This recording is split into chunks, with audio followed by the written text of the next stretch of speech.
نہیں میں پہلے اپنے بت منات سے مشورہ کروں گا اور پھر میں اس کے بارے میں کچھ کہہ سکتا ہوں۔ تو حضرت معاذ نے آگے سے جواب دیا کہ منات تو لکڑی کا ایک بے جان ٹکڑا ہے جو نہ سن سکتا ہے نہ بول سکتا ہے، وہ آپ کو اس کا کیا جواب دے گا؟ یہ سن کر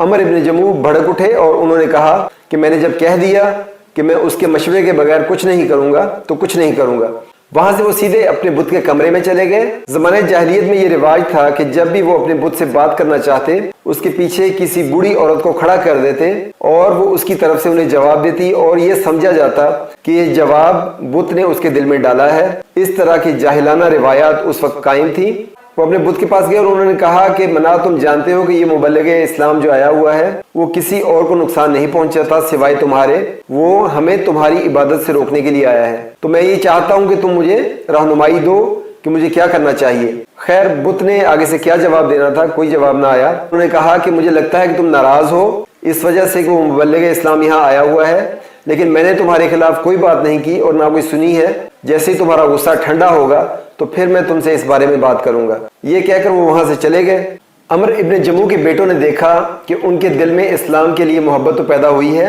لیکن وہ اتنے عرصے سے اس بت منات کی پوجا میں لگے ہوئے ہیں اور اس کی خاطر خدمت میں لگے ہوئے ہیں کہ وہ ان کی ذات کا حصہ بن چکا ہے اور اس کی محبت ان کے دل سے نکالنا خاصا مشکل ہے۔ تو انہوں نے ایک ترکیب سوچی کہ ہمیں کس طریقے سے اپنے والد کی مدد کرنی چاہیے، لہٰذا معاذ بن جبل کے ساتھ مل کر اس دن رات کو جب بڑے میاں اپنے بت کی پوجا پاٹ کر کے سو گئے تو وہ بت کے کمرے میں گئے اور بت کو وہاں سے اٹھایا اور اٹھا کر بنو سلمہ کے کچرے کے گڑھے میں ڈال دیا، اور اس کے بعد وہ آ کر اس طریقے سے بے خبر ہو کے سو گئے کہ جیسے کسی کو کچھ نہیں پتا۔ اگلے دن جب صبح عمر ابن جموع اٹھے اور وہ اپنے بت کے کمرے میں گئے تو انہوں نے بت کو وہاں نہ پایا تو بہت پریشان ہوئے اور شور شرابہ مچانا شروع کر دیا کہ میرے خدا پر کس نے حملہ کیا ہے، میں اسے نہیں چھوڑوں گا، میں اسے انتقام لوں گا۔ اس کے بعد انہوں نے اسے ادھر ادھر تلاش کرنا شروع کر دیا، لیکن کسی نے کوئی جواب نہ دیا اور سب خاموشی سے بیٹھے رہے۔ کافی دیر ڈھونڈنے کے بعد بالآخر انہیں بنو سلمہ کے گڑھے کے اندر مل گیا جہاں وہ کچرے کے ساتھ پڑا ہوا تھا، اور انہوں نے بت کو گڑھے سے نکالا اور دھو کر اسے صاف ستھرا کر کے خوشبوئیں لگا کے واپس رکھ دیا۔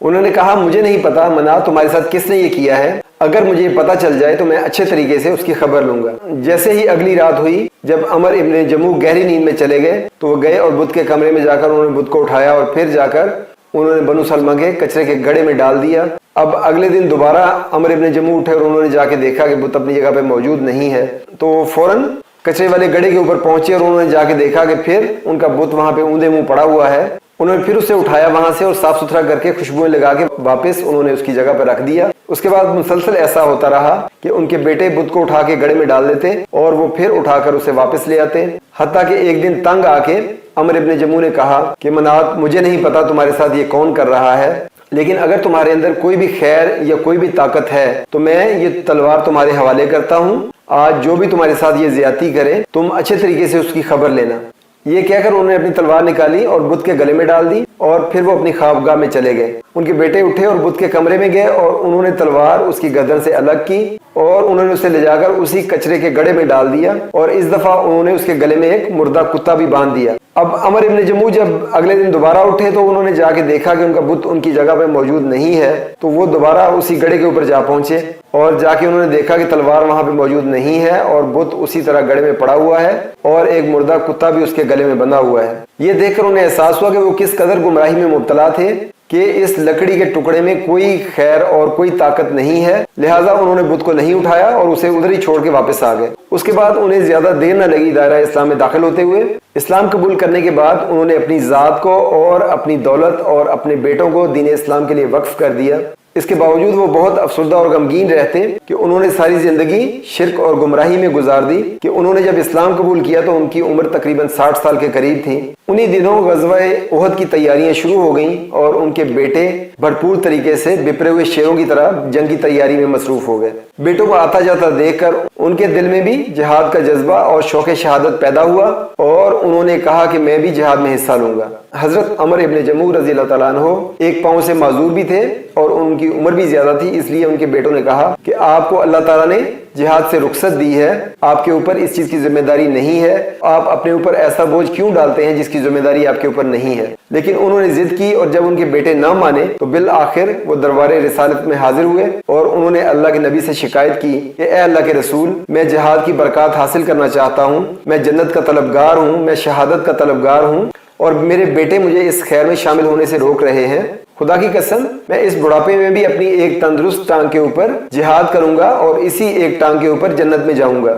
اللہ کے نبی نے جب ان کا شوق شہادت دیکھا تو آپ نے انہیں اجازت دے دی، اور اللہ کے نبی کی اجازت دینے کے بعد ان کے بیٹے بھی خاموش ہو گئے۔ اس کے بعد جیسے ہی جنگ کا وقت آیا تو وہ اپنی بیوی سے اس طریقے سے ملے اور رخصت ہوئے کہ جیسے وہ آخری دفعہ مل رہے ہوں، اور اس کے بعد انہوں نے قبلہ رخ ہو کر دعا کی کہ اے اللہ، مجھے اپنے خاندان اور اپنے گھر والوں میں نامراد ہو کر واپس نہ بھیجنا، اور مجھے شہادت کے مرتبے پر فائز کرنا۔ اور جنگ کے دوران جب بہت سے صحابہ مال غنیمت سمیٹنے میں لگ گئے اور کفار نے پلٹ کر دوبارہ حملہ کر دیا تو عمر ابن جموع ان صحابہ میں سے تھے جو اللہ کے نبی کی حفاظت میں پیش تھے۔ وہ اچھلتے ہوئے اپنی ایک ٹانگ کے اوپر ہی اگلی صفوں میں آ گئے اور اللہ کے نبی کی حفاظت کے لیے ڈٹ گئے، اور ان کی زبان پر یہ الفاظ جاری تھے کہ میں ہوں شہادت کا طلبگار، میں ہوں جنت کا طلبگار۔ ان کی حفاظت کے لیے ان کا بیٹا خلاد بھی ان کے ساتھ ساتھ تھا۔ دونوں باپ بیٹا اللہ کے نبی کی حفاظت کے لیے لڑتے لڑتے کافروں سے یکے بعد دیگرے شہید ہو گئے۔ جنگ ختم ہونے کے بعد اللہ کے نبی نے غزوہ احد کے شہداء کے لیے فرمایا کہ ان کو غسل نہ دیا جائے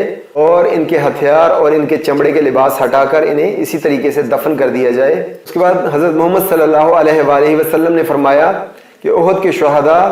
قیامت والے دن اللہ کے سامنے حاضر ہوں گے اس طرح سے کہ ان کے زخموں سے خون بہہ رہا ہوگا، جس کا رنگ زعفران کی طرح ہوگا اور اس کی خوشبو مشک کی طرح ہوگی۔ پھر آپ نے فرمایا کہ عبداللہ بن عمر اور عمر ابن جموع کو ایک ہی قبر میں دفن کر دیا جائے، کیونکہ یہ دونوں دنیا میں بھی دوست تھے اور ایک دوسرے سے بہت زیادہ محبت رکھتے تھے۔ اللہ تعالیٰ کی طرف سے ہزاروں رحمتیں اور برکتیں ہوں حضرت عمر ابن جموع اور تمام شہداء احد پر۔ وما علینا الا البلاغ المبین۔ اگر آپ کو یہ ویڈیو اچھی لگی ہے اس کو لائک کر دیں، شیئر کر دیں اور چینل کو سبسکرائب کر لیں تاکہ آنے والی ویڈیوز آپ کو ملتی رہیں، اور اگر آپ کے کوئی کوسچنز ہیں تو آپ کمنٹ سیکشن میں پوچھ سکتے ہیں۔